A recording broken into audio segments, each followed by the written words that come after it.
right. We are live for another episode of Real Estate Junkies podcast. In this podcast, we are highlighting stories of people who are making great impact in the industry. Today, we have with us Daryl Wizinsky, and he's a personality on social media that I have been engaging with a lot, and a lot of people see me and him going back and forth on different posts.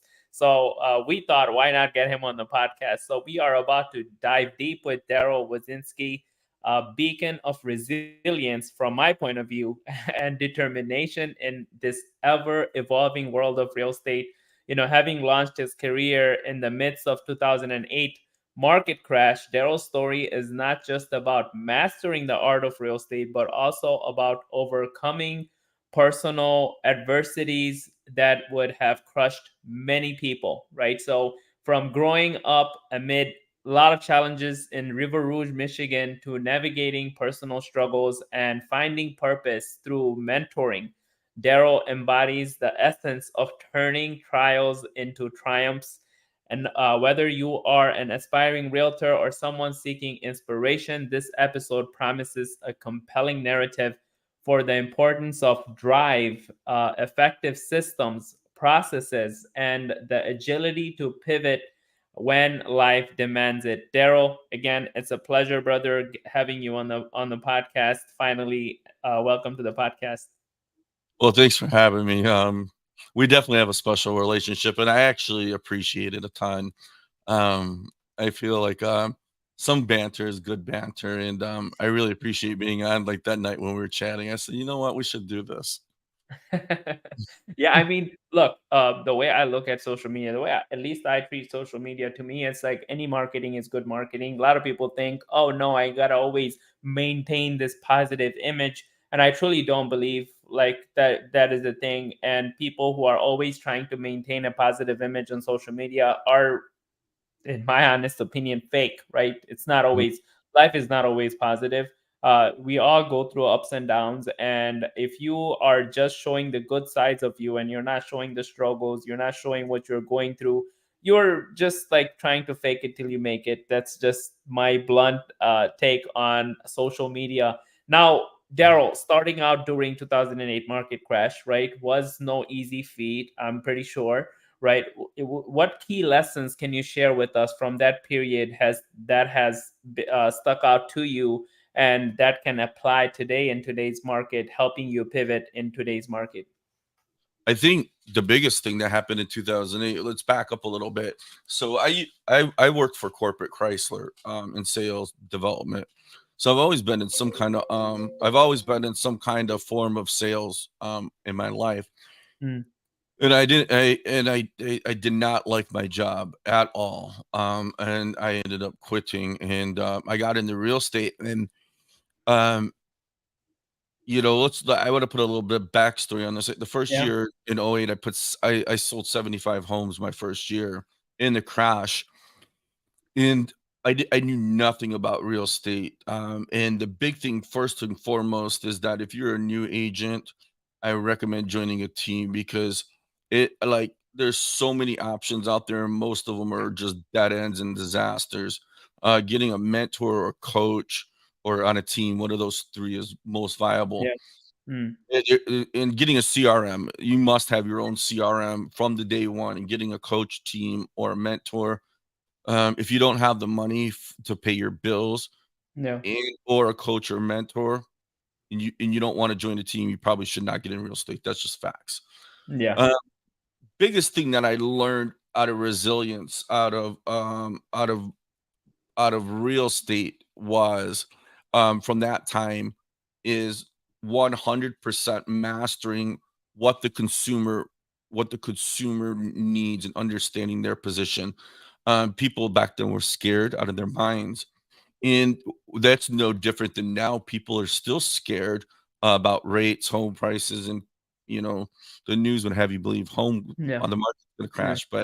But again, mastering and and actually listening to the clients and finding out what's best for them, because some people it's good for them to buy now, some people it's not.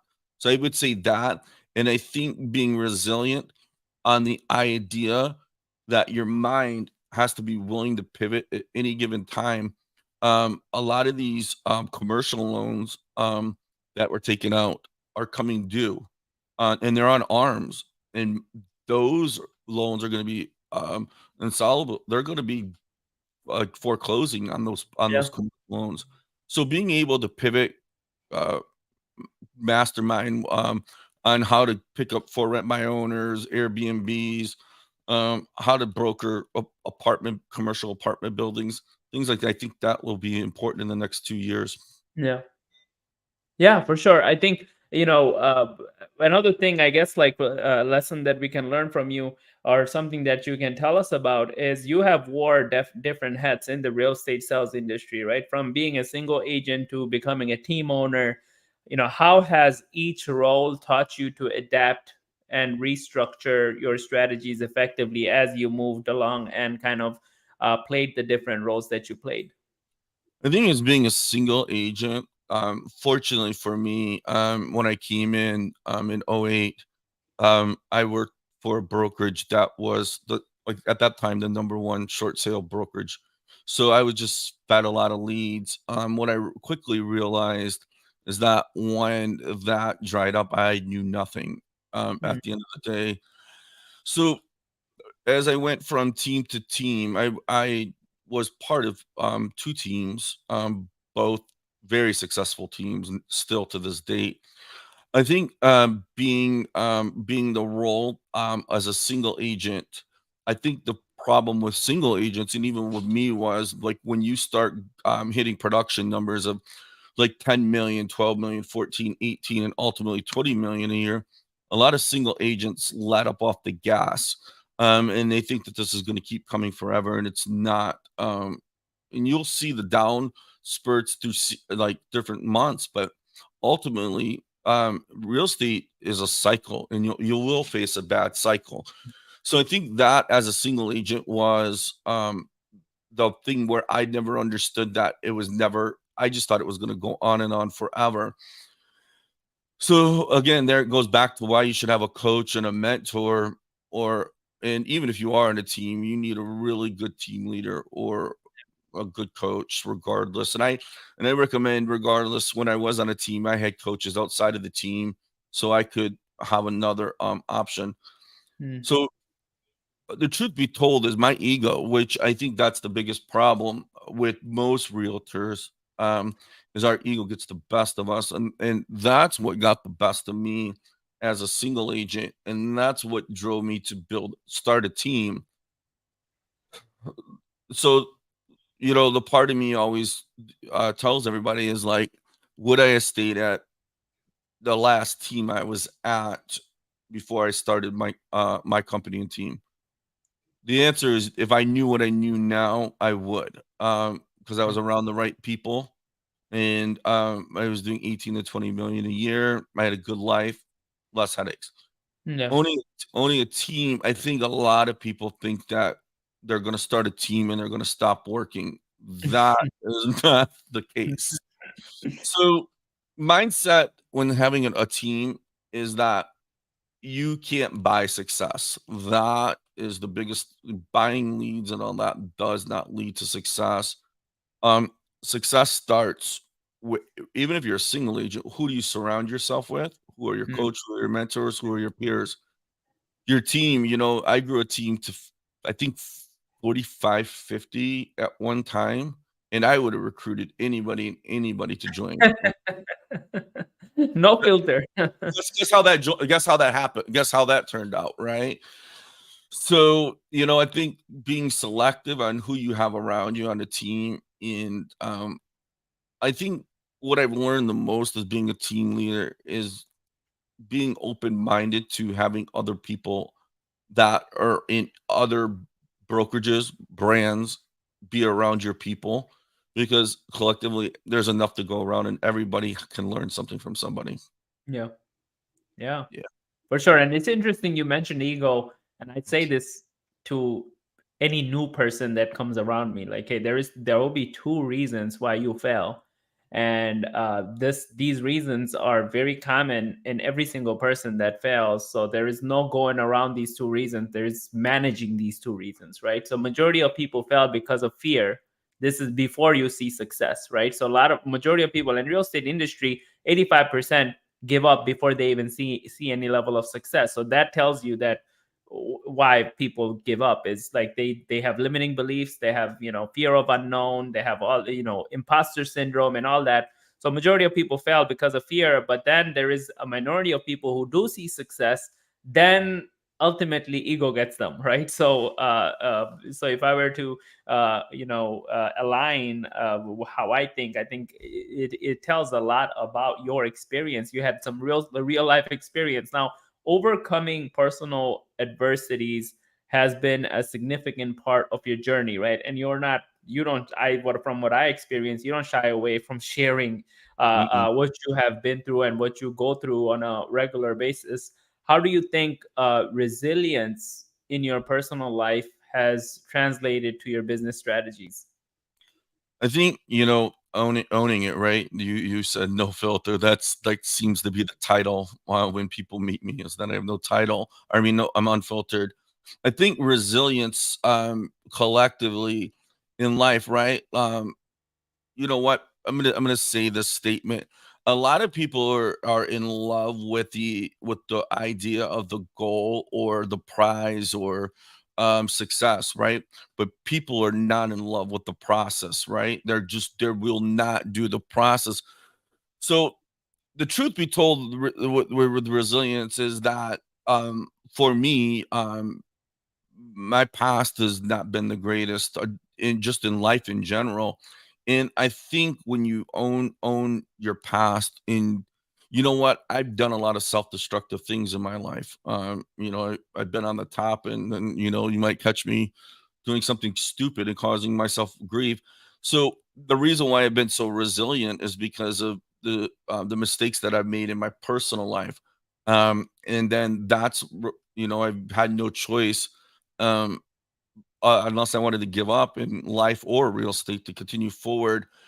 Though I know that, like, I've seen so many people who I value, like Eric Thomas, so many mentors that I look up to, that came from hardships, and they've changed their lives, and they're successful in real estate. So I think the attributes that you carry in life will ultimately go over to real estate. There's a saying, you are how you are in one thing is how you are in everything. And Yeah. I truly believe that. And I think that's why I've set a corrective course, numerous times in life. So I think that in real estate, right? It's so easy to sit in front of the computer and or be out and look at the leads, or and not pick up the phone. It's so easy to be out and not collect people's information. And then you wonder why people don't even know who you are, let alone to work with you. So I think resilience means that every minute of your life that you're trying to better yourself. And I also think that the main reason why I do real estate is to help change other people's lives. And I love that, like seeing families happy. So if you're not driven, your life probably sucks anyways, and I hate to say that.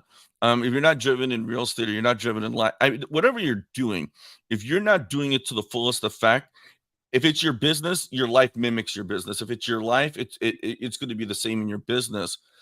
Um, and I hate to see people, and I'm not being negative. I just hate seeing people getting in real estate because they watch HGTV and they think they're going to win or something, or their friend is doing it, but they don't see what their friend is doing behind the computer at 9 or 10 or 11 o'clock at night, to Yeah. make those wins. So that's my mindset, is that I've had no choice, because the things that I did, but it wouldn't even matter if I was my own worst enemy. Life is going to come at you Yeah. outside of your norm, and you're going to have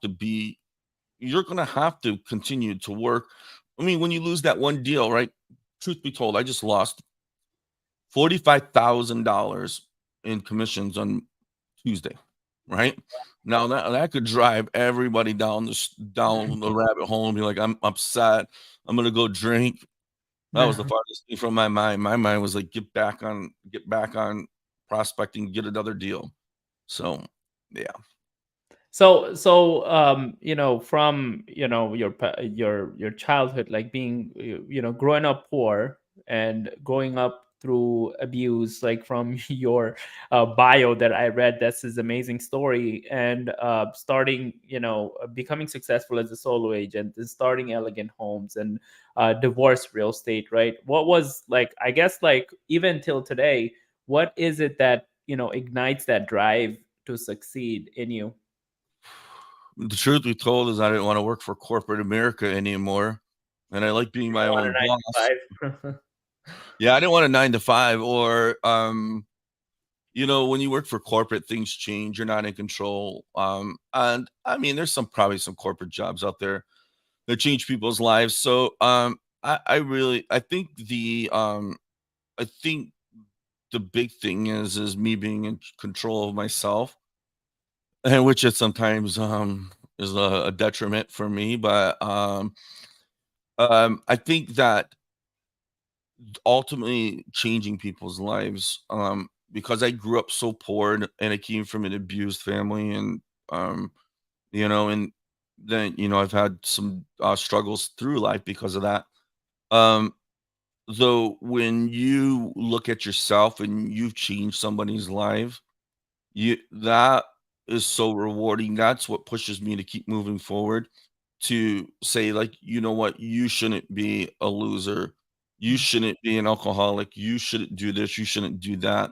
So you can make these changes. And, I'm sorry, like, if people don't believe in God or whatever your religion is. I believe we're put here for a better reason, for a higher power to help people, not just to collect money. And enjoy ourselves. Yeah, I mean, there is plenty of people out there who are just so self-centered, and without, I just don't see, like, it's so boring. Like, you're trying to accomplish something for yourself. It's just so easy to accomplish it, and then what, right? Like, it's just like you could become truly purposeless if you're just doing it for yourself, right? So my next question would be, how do you balance, like, you seem like, going, like, before we came on live, you said you're going on a $3 million listing. How do you balance being a successful realtor even till this day and mentoring other agents, mentoring youth, or mentoring even like someone that probably has gone through the same path that you have been through, right? Like domestic violence, abuse, poverty, whatever it might be, right? So how do you balance those two things, like having to go out there, hustle yourself, and also being that guide and mentor for others? Does How does one feed into another? So, I think the big thing first and foremost is that, again, you are how you are, and one thing is you are in everything. So getting up early in the morning, is still a struggle for me. 5:30 in the morning, I'm like angry climbing out of bed, getting in the shower. But I have to get in the shower even before I head to the gym, because I'll just go back to bed. So I go and get in the shower. Time management is huge for me. Time management, and then making sure that we ultimately make I make sure that I have time for my daughter, um, and for myself.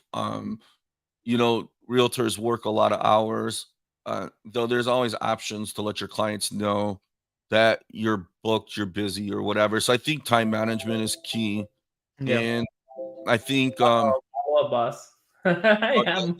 is that yours?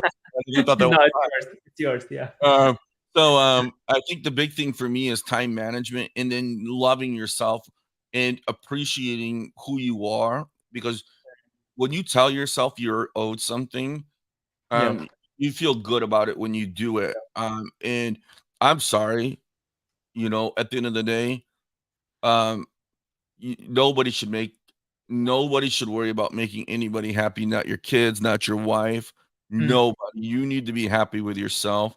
And and I believe that comes from rewarding yourself, going on vacations and things of that nature. But I think that you need time to yourself no matter what you do. But time management is so key, because so many agents are like ping pong balls. Oh, I got to go here. I got to go here. I got to go here. and but before you know it, you look at their sales, and it looks like a roller coaster ride. That's a ping pong ball. Um, Yeah. and, and I think the big problem is that I think the big thing for me is that even though I think I know a lot, I know I don't know everything. I'm constantly educating myself, role playing, writing scripts out.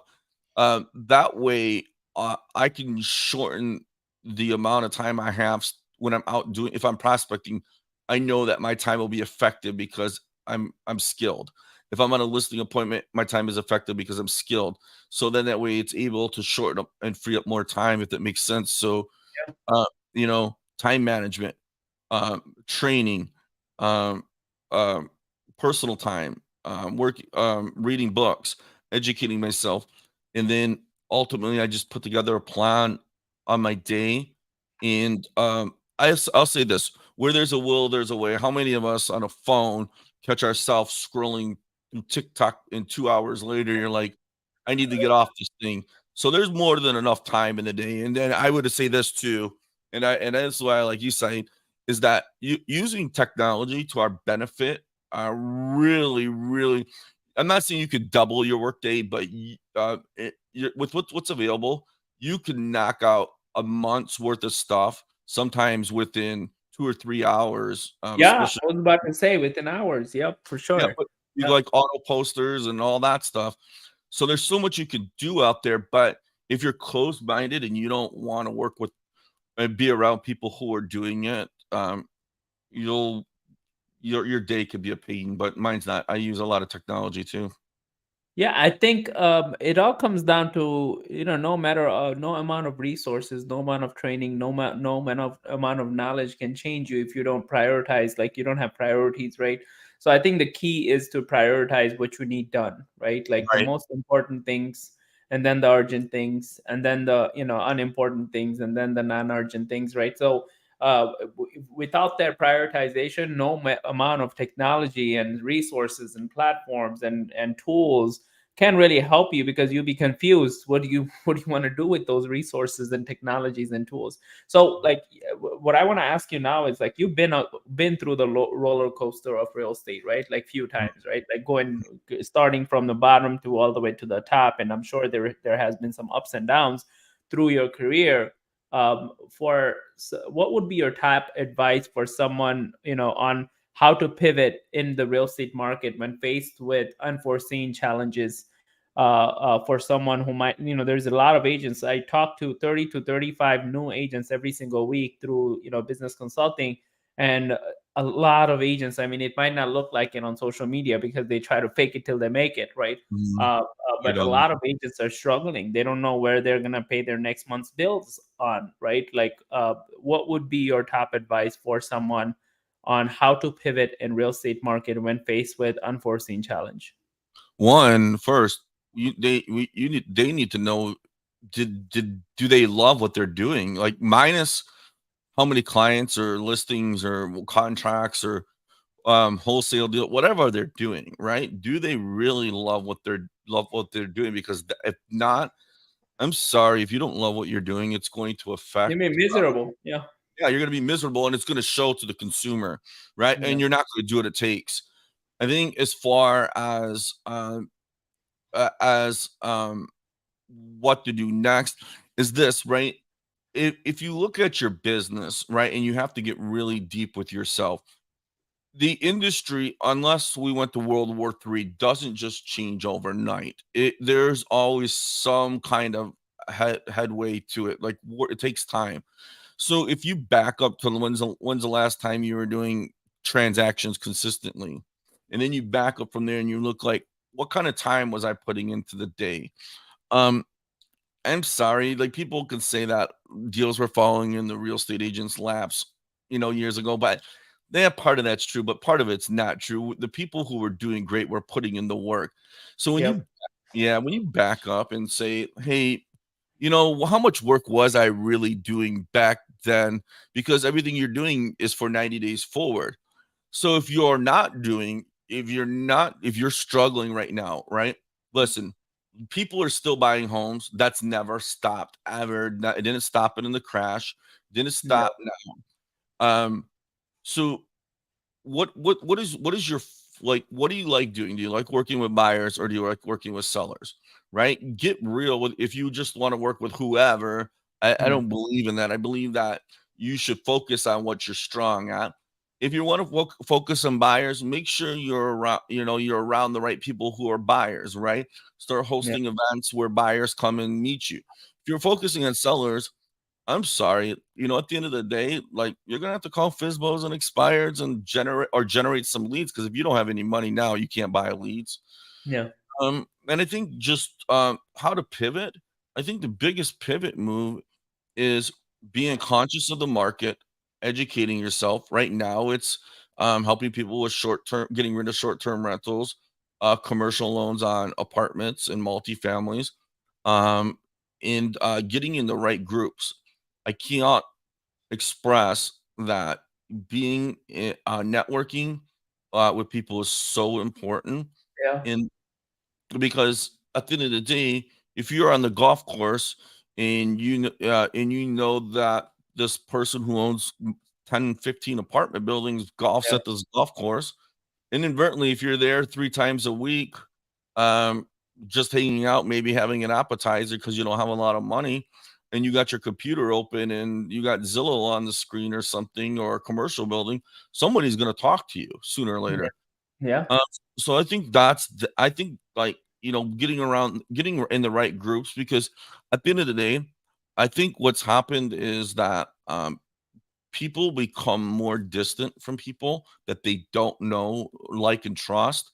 And internet leads are cool, right? I mean, I have a lot of them, and you know how to generate them, but at the end of the day, those relationships aren't established.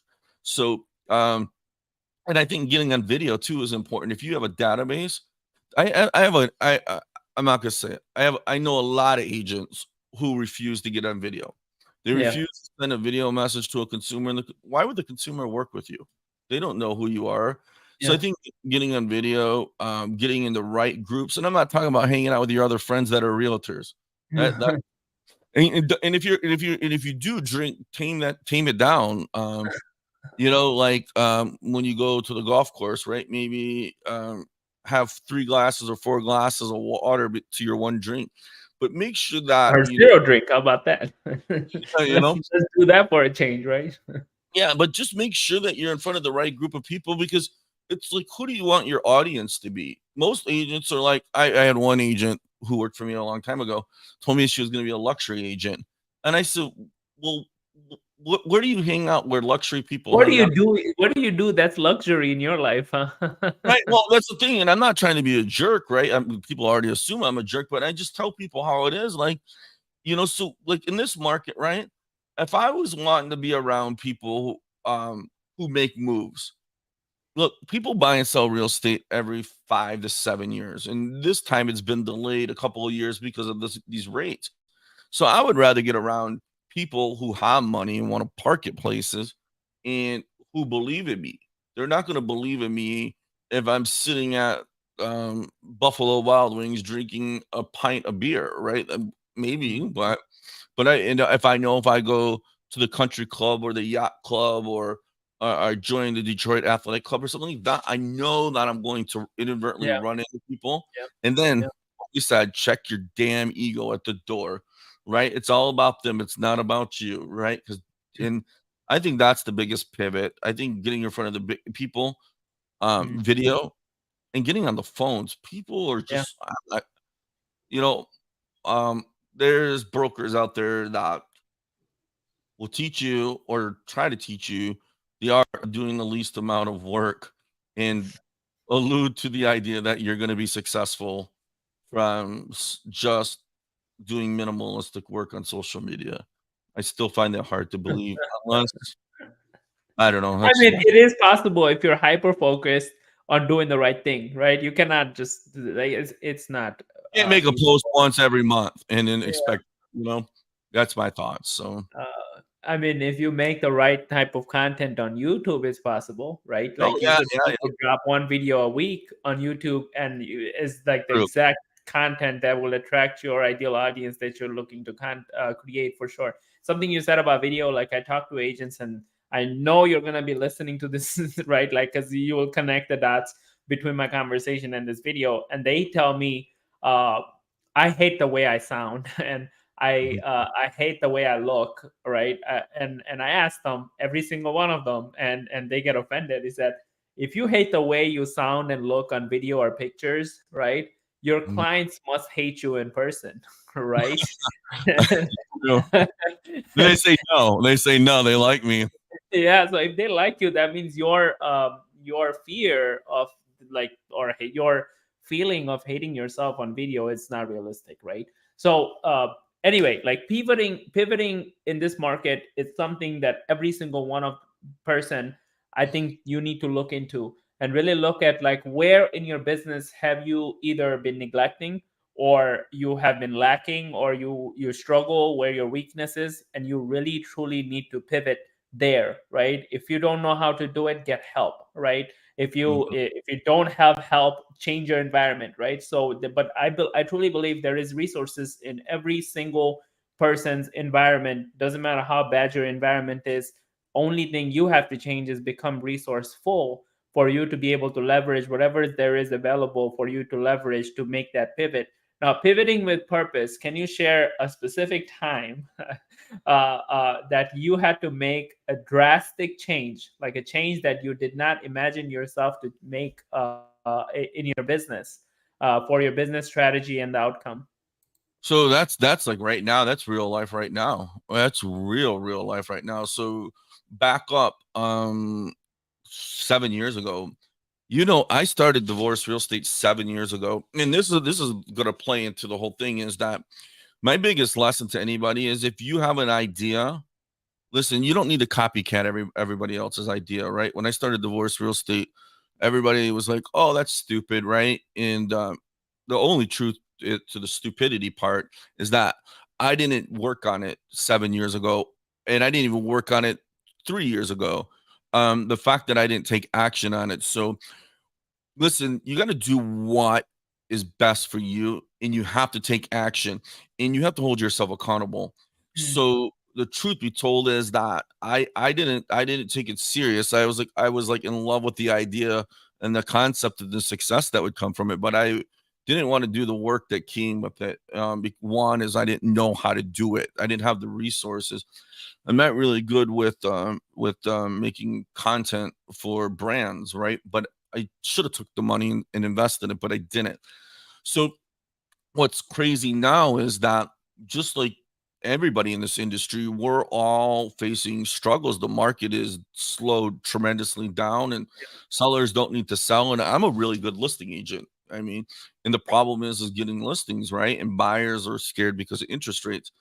So the time to pivot, and fortunately, I have a great mentor and partner that is helping me with this now.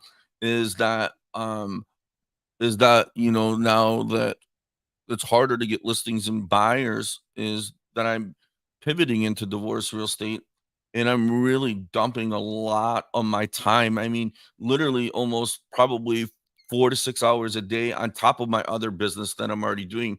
So at nighttime, I'm working on that. So for me, it was like finding a niche, right? That granted, I have the trademarks and I own all the names and the phone numbers and all that stuff, but it's only as good as what you do with it.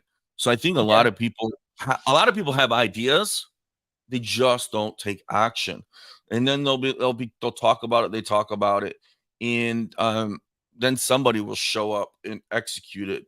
And that's what my mentor said. And he has a lot of money. And he said, Daryl, if you don't do this, I'll just give you the money for all the stuff. And he said, but you could have a good life. So I think when you look at something, there's always options available, right? For any real estate agent, you guys could be getting with flippers. You guys be getting with wholesalers. You could be building these relationships. Even people, there's so many options out there. The problem is that everybody's like, you'll go and meet with somebody as a mentor or coach, or you'll watch a webinar, or you'll listen to Saeed and me or anybody, right? And you'll hear an idea, right? And you'll write them down. And then before you know it, the whole list is so long, you're overwhelmed. You're not taking any action. I think you take action and pivot on what you can most relate to and be authentic with. For me, Yeah. the crazy part is I was in church. How this started this year was I was in church and I realized that somebody we both know that I work with in a nonprofit and we mentor kids with. Um, I realized that these kids that are broken, and they're not really broken, but they're troubled youths. They're coming from broken families. And I thought about it. I said, "Man, I acted no different than these kids when I was a kid." And where did Or I a come? grown up, right? And even as a grown up, right? Even as a grown up, I still act out, you know? So the thing is that, I said, "Where did all this start?" It all started with a broken family, and then I was in church, and I felt, I was spoken to and said, "Divorce real estate is more than, a marketing company for you to give leads to real estate agents. I want you to go to the start of the problem with helping kids through when they're going through divorces," and that was how that came to be. But back to the point is that when you have a calling and pivot, you have to take action because so many people genuinely their heart loves the idea. They just don't like the process because it's going to suck. It's going Yeah. to suck. Hard work sucks. Yeah. And but you know what? There's going to be a day when maybe I'm sitting on a yacht, I hope one day with my partner, and somebody's gonna be like, "Oh, they're lucky," and I'm gonna be like, "You didn't even know the half." You can go on social media and look at the history, and it'll tell a story. But I'm telling you, everybody, I don't care if it's somebody who's quiet and doesn't speak, and they're working on something, they're struggling. Yeah. In this pivot in real estate, like, what did we lose? 30,000 agents in the United States. It's not over. I guarantee you this winter is gonna be another rough ride. Yeah, I think another easily by next spring, April-ish, we're probably gonna lose another 30,000 to Mhm. 50,000. Um, so let's play this out, right? Like it's very interesting. Like I teach, to me, marketing is all about targeting a specific audience and a specific niche, right? Doesn't matter if you're cold calling, door knocking, hosting open houses, creating content on social media. Doesn't matter what route you are going as far as your lead source, but the Right, way you market yourself should be always towards a one specific niche, right? So right.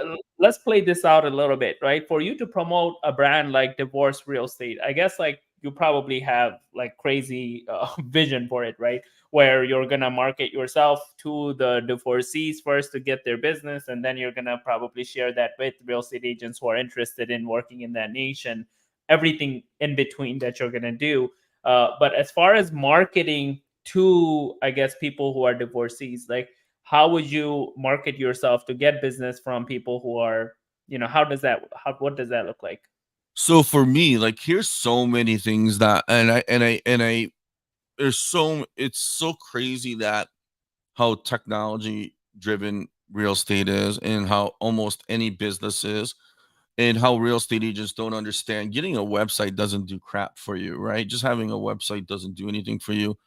So for us, we first had to like go back to the drawing board and get a new website built. Even though I'm telling you that they don't do much for you, it's the backside that does for. So for us, we spent a pretty substantial money getting a new website built that was SEO friendly, right? So now we have full time SEO writers on the website so that we can place organically. But till that time comes, right? It's going to be paid advertising. So then you got to get people to create ads and do ad management. So that's Google pay per click, Facebook ads, and that stuff's not cheap, right? So here's the big lesson that I learned: if you're making a lot of money, you should be diversifying your money. For me, I should have been moving that money around all the time instead of. I mean, don't get me wrong. I've done other investments that have paid off, but this would be a long term. Um, That building. yeah. So for me, if you don't, if you're like, okay, for me, I'm gonna build a new website, right? And that's like, you know, a lot, almost 10K. So Mhm. then now you gotta have an SEO writer, right? and that's going to be about $1,000 a month to write 4 to 6 pieces of long form content, and then you got to write blogs. So for me, here's the thing, right? That niche is a little bit harder to get into because you can't go on social media and be like, who's getting a divorce, right? Nobody's gonna raise their hand, right? So Saeed and I were fortunate. We were at an event a couple months ago, and there was a great YouTuber who is phenomenal, right?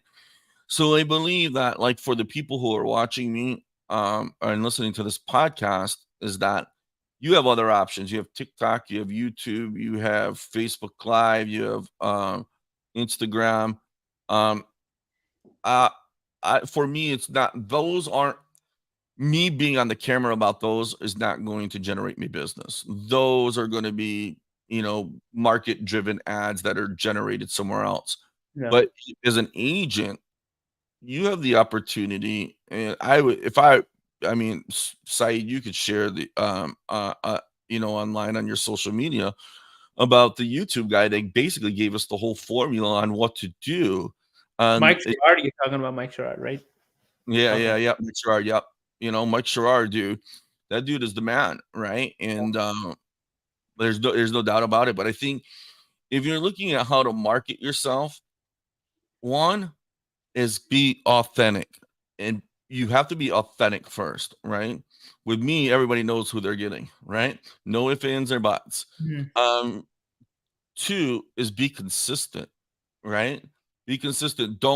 And then three, at the end of the day, don't expect returns right away when it comes to it. But I think the marketing for me is a lot of paid advertising, a lot of SEO. Then my long haul will be a year or two out, um, before we place organically. And then finally, once we start generating some business, then we'll run some national campaigns. We'll flood Michigan first, with billboards and radio and TV. And then once we're generating enough revenue, we'll go to Florida and we'll just grow until there's a day where we're making so much money that we figure out what it looks like at a national level. But for now, it'll be SEO, pay per click, Facebook. Once that makes money, then we'll do billboards, and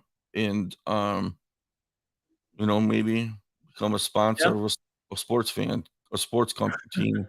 Yeah, I that don't. would be nice. At that point, it would be just getting eyeballs. So here is my take on it. You want my take on it? How to take a brand and like blow it up? Go ahead.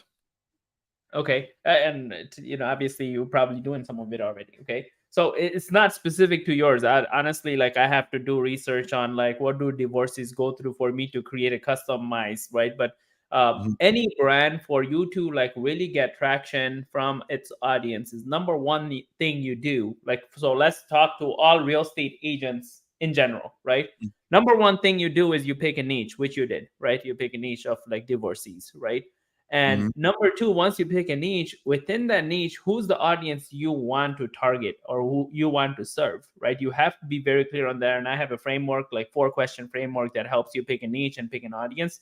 But mhm, once you have that audience, which is someone going through divorce, obviously with your audience, but you have to get more specific.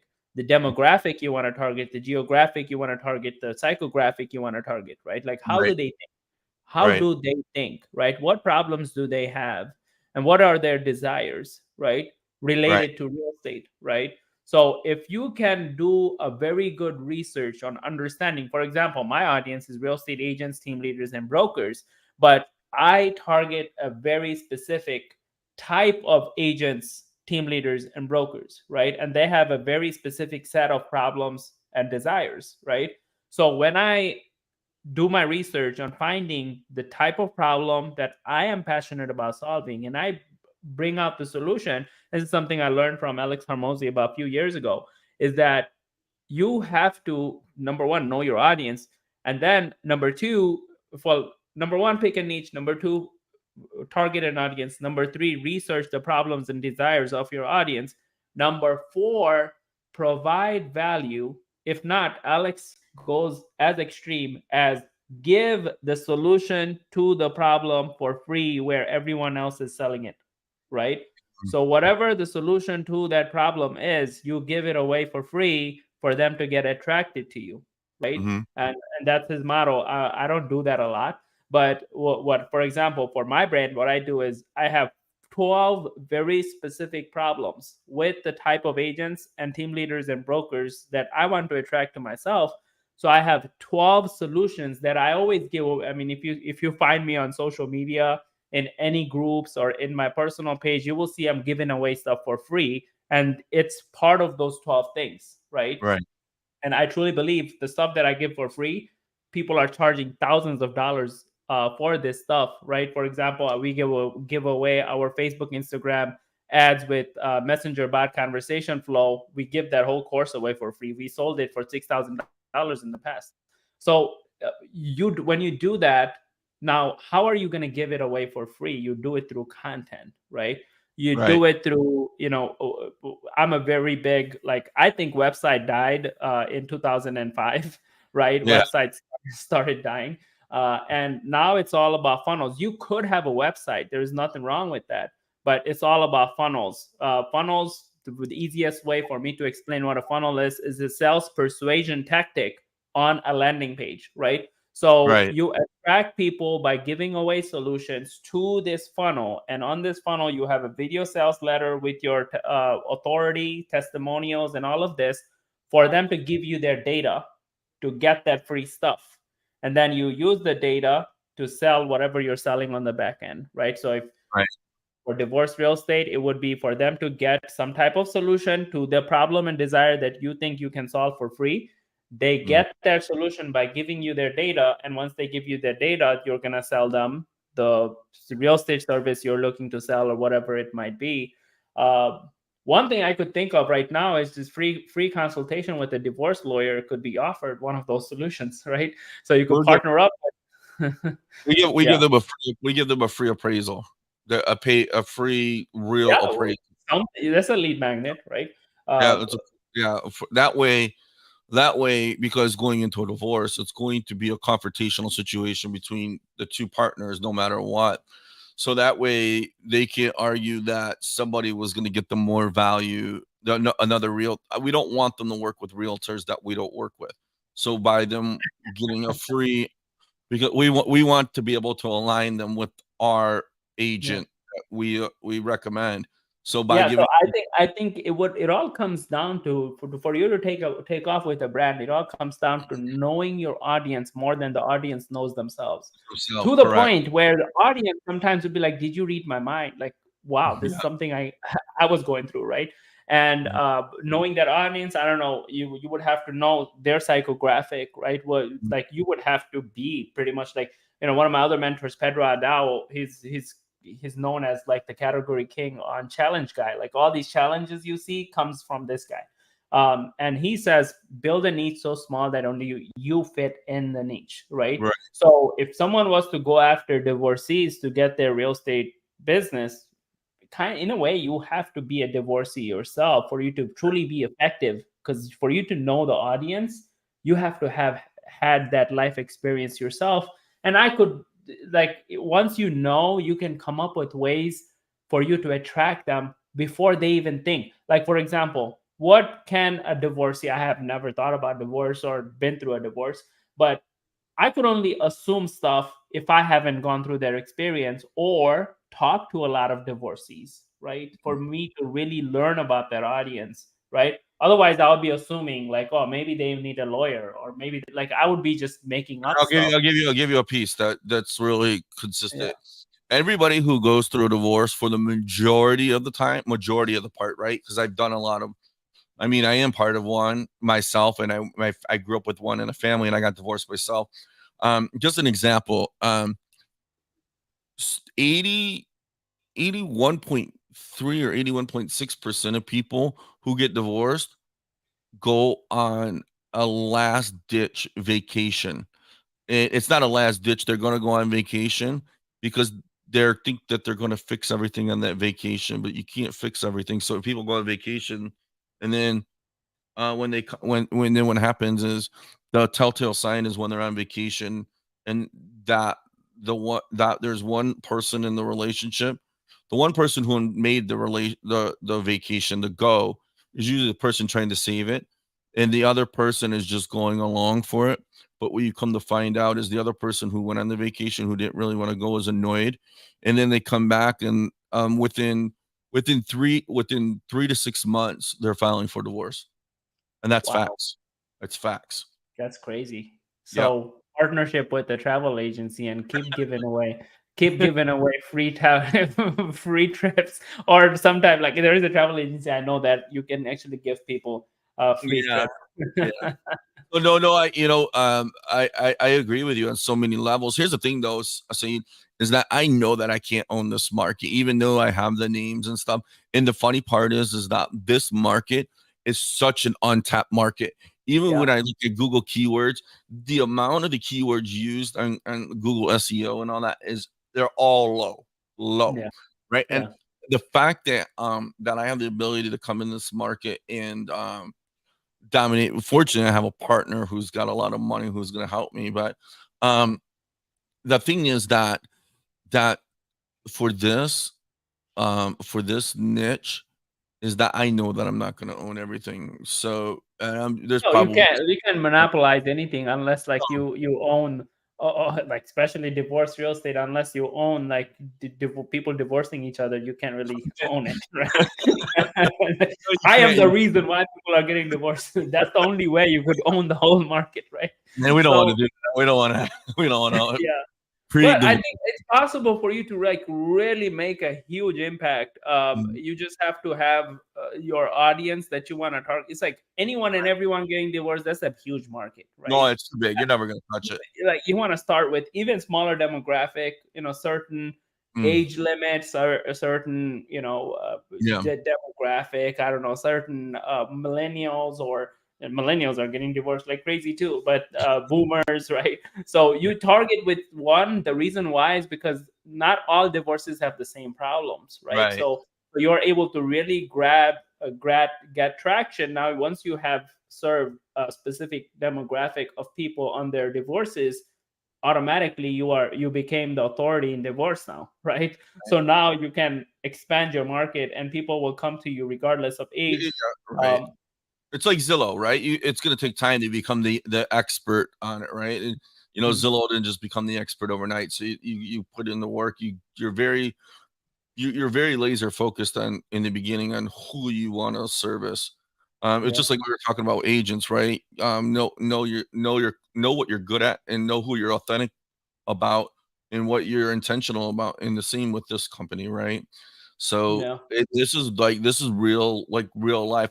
I mean, my team and I are still doing regular real estate, but don't get me wrong, and we're still doing that probably 8 hours a day, 9 hours, 10 hours a day. But yeah, the latter part of the day is where this focus is focused yeah. on. Yeah. In And it's yeah, gonna take time with anything else if you wanna build mhm, something that is sustainable, build something that is long term, right? So mhm, you have seen, and again, we're way over time, but I love this conversation with you. You have seen all the highs and lows in the market, right? So my last question to you would be, in your opinion, what's the one thing every single real estate agent that should be prepared for with what's coming right now with the market, ensuring that they can, truly get to their goals, whatever vision and goals they might have, and continue to grow. that's a good question. I think they need a database first, right? I think Yeah, a lot of agents don't have a database. Again, like I told you, when day one, when you walk into this industry, you should have a CRM and you should be putting everybody in there, your friends, your family. I hear so many agents. I don't want to buy, like back in the days, this legitimately happened. We were able to export Facebook data. They put a kibosh on that. We were able to pull names, phone numbers, that and would have email. been nice. Yeah. It was nice. And I took the whole team and we did that, right? And we put that into their CRMs. And the reality is that people didn't want to contact their friends and family on social media. I Mm, think the biggest thing is that having a database moving forward is going to be key to huge. being honest with yourself. Um, do you really want to stay in this industry? Is it really for you? Some of you have been doubting yourself for years, And if that's the case, I hate to say it, but you should just get out, right? And do something that you love. Go do something you really love. Three, I would I would get with a team Hmm. or a downline. And I promised that we wouldn't talk about this, but there are some good people. There That's are some okay. good people. There's Yeah. some good people on some major brands, Keller Williams, Yeah. EXP, Yeah. LPT, Realty. But get with some Yeah. people who provide you value. I don't care what the brand is, who you Yeah. can relate to, because you're going to appreciate the content they give you and the leadership they give you. I Yeah. think that is important. If you're independent, I I'm not saying that independent people aren't going to succeed. I believe independent people who have a good amount of business and referrals will succeed. But even Mm. referrals dry up. Even referrals dry up. And I'm sorry, a team who brands themselves and spends a lot of money on branding is going to probably be more front facing than your referrals.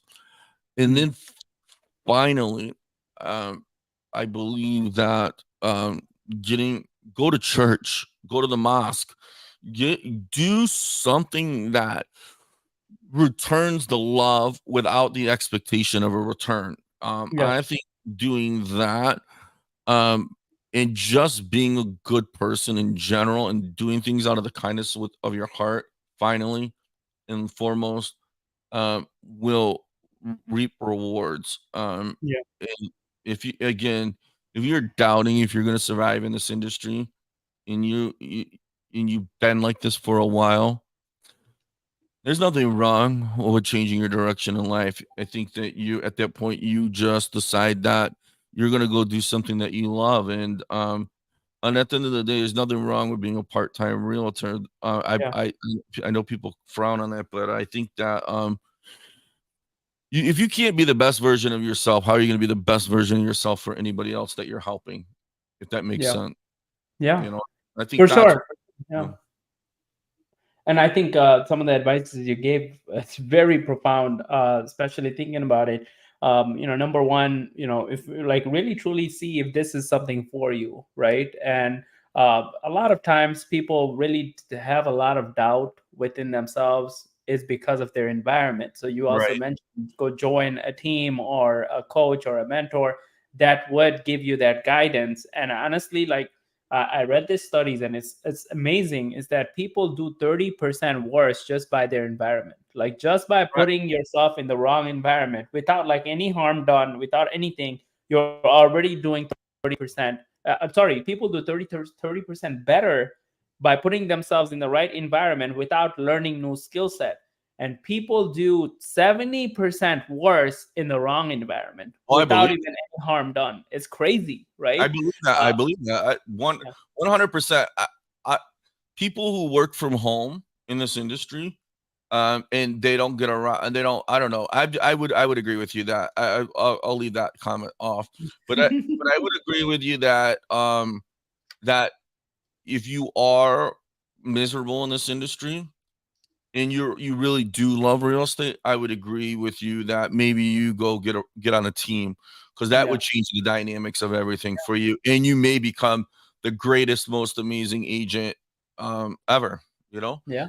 truth Yeah. be told, if even as a team lead, right? There's somebody I really highly value, and even owning a company, I would work for this guy, Ken Pozak. I love Ken Pozak, right? He is absolutely phenomenal, and the energy he like. If I was having a bad day, I'll pick up the phone or write him on Facebook Messenger, because But you're right. You could just be in a bad situation, and just changing your environment could change everything for you.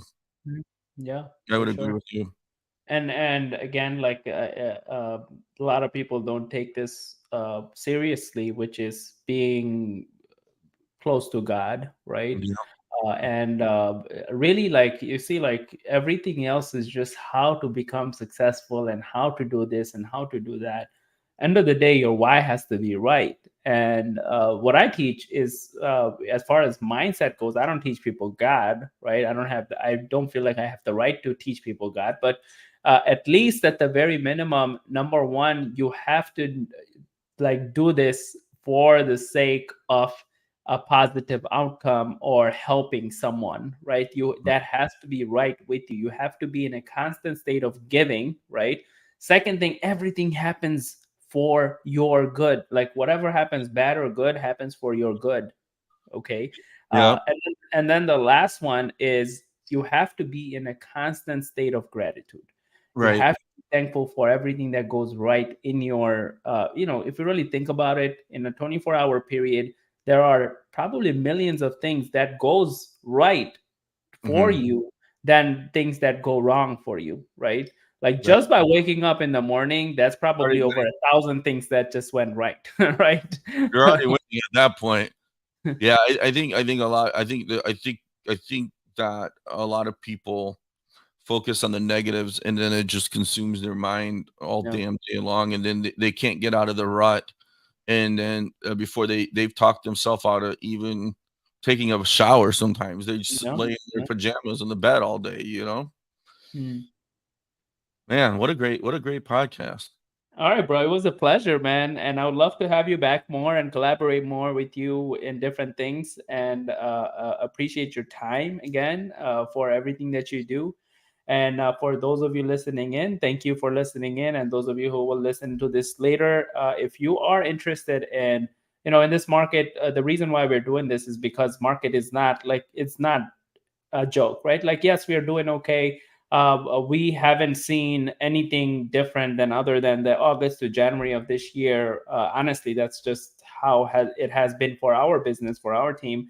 But I see a lot of agents who are struggling out there. So that for those of you who are struggling out there and don't know where to generate leads from, we want to help you automate your lead generation. Reach out to me. Just send me a message with lead gen, or you can put it in the comments of this video, wherever you might watch this, and reach out to us. Let us know you want the Lead Gen Secrets course. We'll give you access to our Facebook, Instagram ads with Messenger bot conversation flows to generate and convert your leads on automation. Again, Daryl, it's been a pleasure, brother. Hopefully we continue to go back and forth. And those of you who might be thinking like, what is this guy doing, having this guy on his podcast? Is that to me, it's like I'm an open book all the time, right? At all times. I don't play uh, two sides of the coin. I'm upfront with however I am, right? Like you take it or leave it, and a lot of people don't like that. Someone being real, and when you are real, sometimes clashes happen, conflicts happen, people disagree with each other, and that's the nature of the world, right? Well, And what's funny is that when we're together, right? Now you get to see the real us, right? You get to see the real me, right? I genuinely value this guy, but text can be misconstrued. So just remember that next time you don't want to send a video message to somebody. That, thank you again. I appreciate your time, bro. And we went way over time. Usually I do this for 35, 45 minutes. It's over an hour. But thanks again, bro. It's been a pleasure having this conversation with you. I appreciate you. God bless you, brother, and have a great have a great fourth quarter too. For sure, man. All right, brother. Let's Bye bye. crush it.